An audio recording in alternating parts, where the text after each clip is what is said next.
भारत माता की, भारत माता की, भारत माता की, वंदे वंदे वंदे। मंच पर उपस्थित केंद्रीय मंत्री और बेगूसराय से भारतीय जनता पार्टी के प्रत्याशी के रूप में जिन्होंने अभी चुनाव लड़ा है, ऐसे माननीय श्री गिरिराज सिंह जी, भारतीय जनता पार्टी के वरिष्ठ नेता, पूर्व केंद्रीय मंत्री, लोकप्रिय सांसद और भारतीय जनता पार्टी के लोकप्रिय प्रत्याशी माननीय श्री राजीव प्रताप रूडी जी, प्रदेश मंत्री श्री जगन्नाथ ठाकुर जी, माननीय विधायक श्री जनक सिंह जी, कृष्ण कुमार सिंह जी, सीएन गुप्ता जी, पूर्व विधायक विनय कुमार सिंह जी, भारतीय जनता पार्टी के जिला के अध्यक्ष श्री रंजीत सिंह जी, माननीय विधायक सुश्री सीएससी सिंह जी, पूर्व मंत्री चंद्रिका राय जी, मुनीश्वर चौधरी जी, विधान पार्षद श्री सचिदानंद राय जी, राणा यशवंत प्रताप सिंह जी, भारतीय जनता पार्टी, जेडीयू और अन्य सहयोगी दलों के हमारे सभी पदाधिकारीगण और उपस्थित मेरे सभी सारण के बहनों और भाइयों, महर्षि दधीची बाबा हरिनाथ के ये पवित्र धरती पर रऊ लोगन का वंदन अभिनंदन नंदन करता नहीं। जय गंगा मैया। बहनों और भाइयों, आज सीता प्राकट्य दिवस भी है और मैं अयोध्या की पावन धरा से, प्रभु राम की पावन धरा से आज आपके बीच में आया हूं। उत्तर प्रदेश और बिहार का जो आत्मीय रिश्ता है, हम उत्तर प्रदेश वासी बिहार को अपना ननिहाल जैसा मानते हैं। और बहनों भाइयों, इससे बड़ा सौभाग्य और क्या हो सकता है कि माता सीता के प्राकट्य दिवस के अवसर पर मुझे सारण की धरती पर आने का सौभाग्य प्राप्त हुआ है। और आप सब जानते हैं, इस समय देश के अंदर लोकसभा चुनाव के 4 चरण संपन्न हो चुके हैं। 3 चरण अभी बाकी है, लेकिन देश में उत्तर, दक्षिण, पूरब, पश्चिम चारों ओर एक ही स्वर गूंज रहा है, एक ही नारा गूंज रहा है। लोगों के मन में एक ही संकल्प आया है और वह है कि फिर एक बार, फिर एक बार, फिर एक बार और अब की बार, अब की बार। बहन और भाइयों, जब 400 पार की हम बात करते हैं तो विपक्ष के लोग कहते हैं एक कांग्रेस के नेतृत्व का जो इंडी गठबंधन है वह कहता है कि कैसे, तो जनता जनार्दन के मुंह से निकलता है कि जो राम को लाए हैं, जो राम को लाए हैं। क्या बिहार भी यही सोचता है ना? बिहार यही सोचता है ना? क्योंकि जब अयोध्या में रामलला के मंदिर का भव्य उद्घाटन हुआ, उससे पहले सबसे पहला उपहार अयोध्या धाम के लिए कहीं से आया था तो बिहार से आया था, बिहार की जनता जनार्दन की ओर से आया था। क्योंकि उत्सव का माहौल जैसे अयोध्या में था ऐसे ही जनकपुर में भी था, जैसे उत्तर प्रदेश में था ऐसे ही बिहार में था। क्योंकि बिहार में तो और भी उत्सव था, क्योंकि मां जानकी का मायका जो बिहार में है। लेकिन बहनों और भाइयों, अयोध्या के महात्म को और भारत के महात्म को केवल वही समझ सकता है जिसके मन में राम की भक्ति होगी। रामद्रोही नहीं समझ सकते, उनकी समझ में आएगा भी नहीं, क्योंकि उनके मन में तो एक ही भाव है, और वह है कि जैसे भी हो सत्ता प्राप्त करो, देश की कीमत पर सत्ता, जातियों को लड़ा करके सत्ता, आतंकवाद को पनपा करके सत्ता, नक्सलवाद को पनपा करके सत्ता, भ्रष्टाचार को बढ़ा करके सत्ता, अराजकता फैला करके सत्ता। और हमारे लिए तो राम सर्वोपरि है, राम की भक्ति है और राष्ट्र के प्रति अटूट समर्पण का भाव है। इन दोनों को अलग करके हम नहीं देख सकते, और इसीलिए पूरा देश आज के दिन पे कहता है कि जो राम को लाए हैं हम उनको लाएंगे। बहनों भाइयों, 4 चरणों के चुनाव के उपरांत पूरे देश के अंदर अब सुनामी बन चुकी है, मोदी सुनामी। मोदी जी तीसरी बार देश के प्रधानमंत्री बनेंगे, कोई संदेह अब नहीं रहा। और मैं तो आपके सामने आया हूं आपसे कहने के लिए, आपसे मैं यही कहने के लिए आया हूं। मैं पहले बिहार में औरंगाबाद गया, वहां से नवादा गया, फिर बेगूसराय आया, और आज मुझे छपरा में, सारण में आने का अवसर प्राप्त हुआ है। बहनों और भाइयों, उत्साह, क्या उमंग है, क्या उत्साह है। मैं देख करके दंग हूं। बिहार की बुद्धिमता ने देश और दुनिया को एक दिशा दी है। बिहार, यह भारत के पहले राष्ट्रपति डॉक्टर राजेंद्र प्रसाद जी की पावन जन्मभूमि है, और ये बिहार देश की आजादी के बाद देश के सबसे बड़े राजनीतिक आंदोलन, जिसने लोकतंत्र को बचाया था, सदैव जयप्रकाश जी की भी पावन धरा है। लेकिन बहनों और भाइयों, इस बिहार को कांग्रेस और आरजेडी के इस गठबंधन ने कहां पहुंचा दिया था। बिहार के लोगों के सामने, बिहार के नौजवानों के सामने पहचान का संकट खड़ा हो गया। हमें दुख होता है कि जो बिहार अपनी बुद्धि से, अपनी बुद्धिमता से देश को दिशा देने की सामर्थ्य रखता है, वह बिहार पहचान के लिए तरस रहा था। इन लोगों ने माफिया और अपराधियों को पनपा करके क्या स्थिति बिहार की कर दी थी। और बहनों और भाइयों, आज आप देख रहे होंगे यूपी में, यानी केंद्र में भी बीजेपी और यूपी में भी बीजेपी की सरकार आई। अयोध्या में रामलला का भी विराजमान हो गया। और आप देखते होंगे उत्तर प्रदेश में हमने माफियाओं को कहां पहुंचाने का काम किया है। एक बड़े बड़े माफिया थे जो पहले सत्ता का संचालन करते थे, बड़े बड़े दंगे करवाते थे।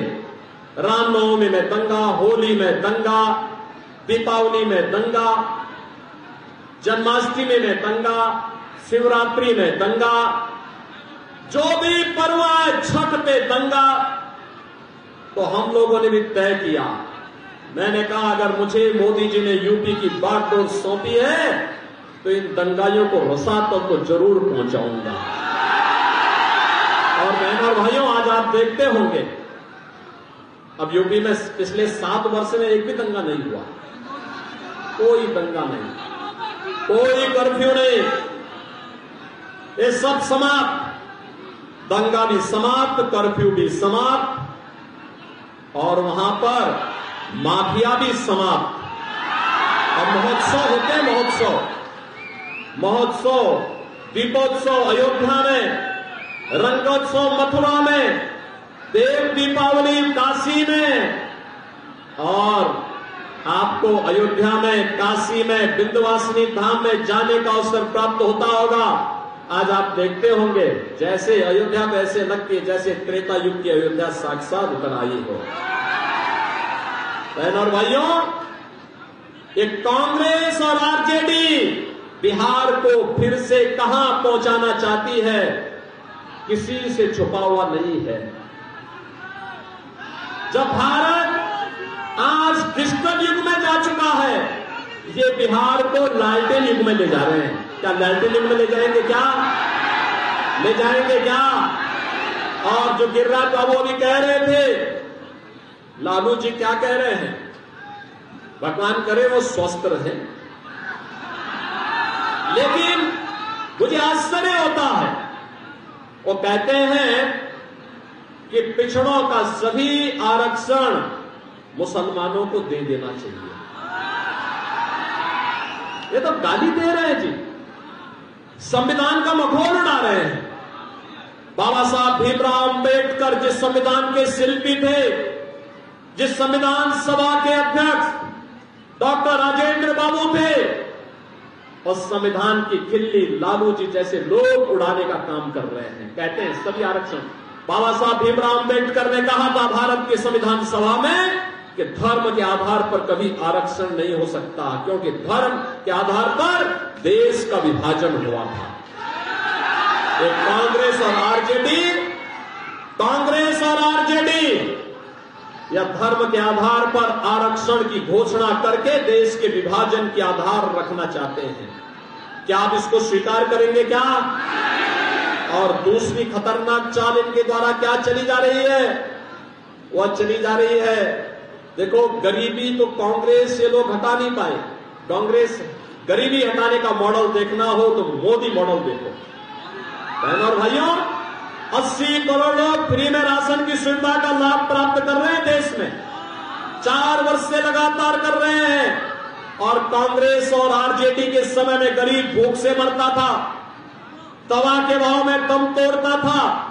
आज 80 करोड़ लोग फ्री में राशन, 60 करोड़ लोग आयुष्मान भारत की कार्ड की सुविधा, 12 करोड़ अन्नदाता किसानों को किसान सम्मान निधि, 12 करोड़ घरों में शौचालय का निर्माण, 10 करोड़ घरों में उज्ज्वला योजना का कनेक्शन और 4 करोड़ लोगों को प्रधानमंत्री आवास मिल गया है।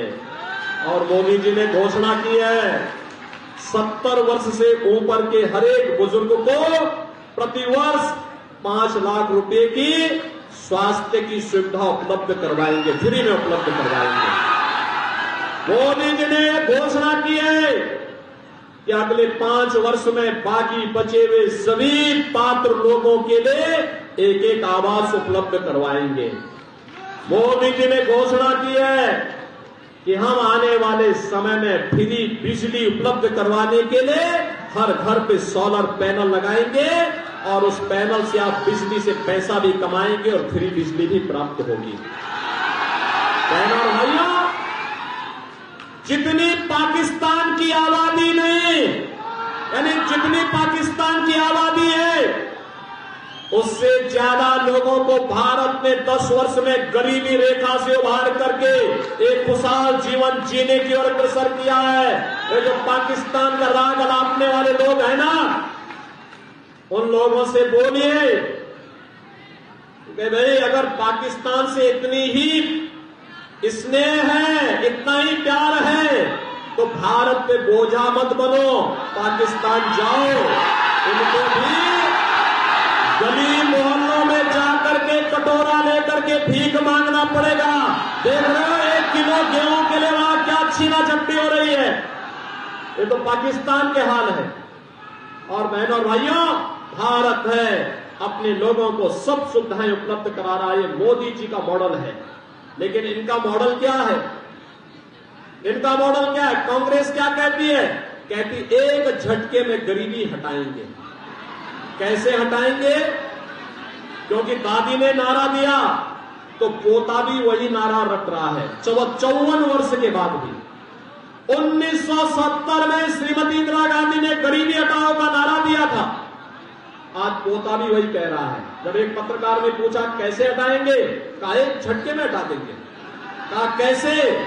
उसने कहा वेल्थ सर्वे, वेल्थ इमरजेंसी, ये सर्वे कराएंगे संपत्ति का। आपके बाप दादों की जो कमाई होगी, आपके पिताजी ने, आपके बाबा ने कोई जमीन का टुकड़ा खरीदा होगा, 1 बीघा, 2 बीघा, 4 बीघा, कोई जमीन ली हो गई, कोई आपको पुश्तैनी जमीन मिली होगी, उसमें कांग्रेस और आरजेडी के गुंडे आएंगे, कहेंगे कि भाई अब तो इनकी सरकार आ गई है, इसमें से 50% आधी प्रॉपर्टी अब ये सरकार की हो गई है, अब इसमें कांग्रेस के लोग कब्जा करेंगे।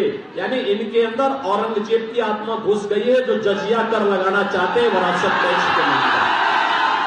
क्या ये जजिया कर स्वीकार करेंगे? क्या स्वतंत्र भारत में औरंगजेब की आत्मा वालों को आप जीवित करने देंगे क्या? बहनों और भाइयों, ये चुनाव भारतीय जनता पार्टी के लिए, जेडीयू के लिए, लोक जनशक्ति पार्टी के लिए और हमारे अन्य सहयोगी दलों के लिए आत्मनिर्भर और विकसित भारत को बनाने का चुनाव है। आत्मनिर्भर भारत का मतलब हर नौजवान आत्मनिर्भर, उसके हाथ को कार्य होगा, हर किसान खुशहाल होगा, हर बेटी और बहन सुरक्षित भी होगी और सम्मानजनक आर्थिक स्वावलंबन की ओर आगे बढ़ेगी।